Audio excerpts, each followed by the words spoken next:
nous sommes dans un cadre paisible. En fait, moi, ce qui me caractérise, c'est ce cadre paisible qui me permet de bien réfléchir.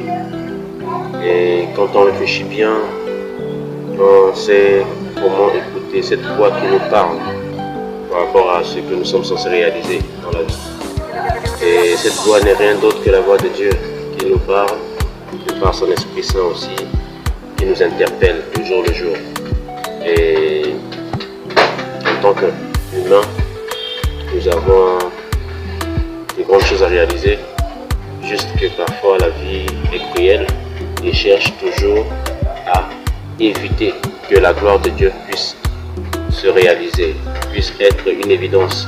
Et quand la gloire de Dieu veut nous impacter, pour que nous puissions impacter notre entourage, cela ne prévient pas, parce que c'est la volonté qui est supérieure à nous. On ne peut pas maîtriser la réaction de ce que le bon Dieu peut faire pour nous. Et du coup, c'est important vraiment d'être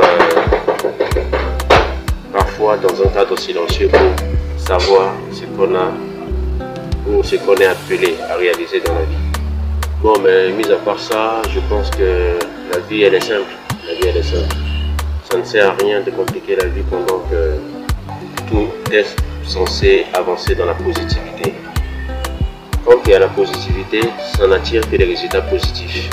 Peu importe le temps, peu importe les échecs, il ne faut jamais baisser les bras. Parce que si on doit se retirer de la scène du combat de la vie, parce qu'on a eu un ou deux échecs, je pense que ce ne serait pas l'idéal pour nous. Et l'essentiel serait qu'on puisse être en mesure de tenir bon à réaliser de bonnes choses pour notre entourage tant immédiat que lointain. Il ne faut jamais baisser les bras. Il faut jamais baisser les bras. Il faut toujours continuer de croire que c'est possible.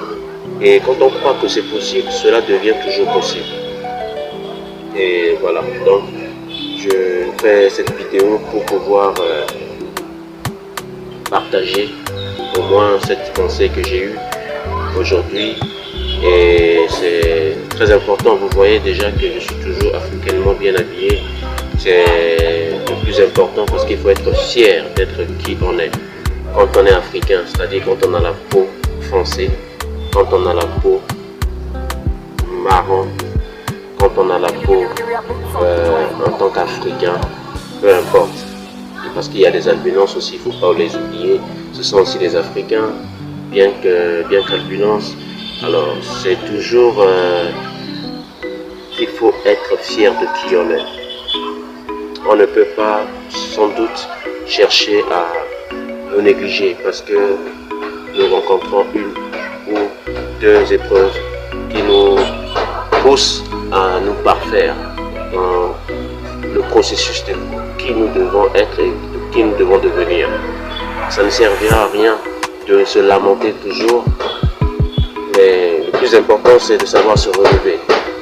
Et quand on se relève tant bien que mal. On fait le nécessaire, on fait ce qui est le plus indispensable pour nous. Dans la tête, on se dit, c'est très important de toujours croire que le lendemain est meilleur parce que nous avons des gens qui croient en nous.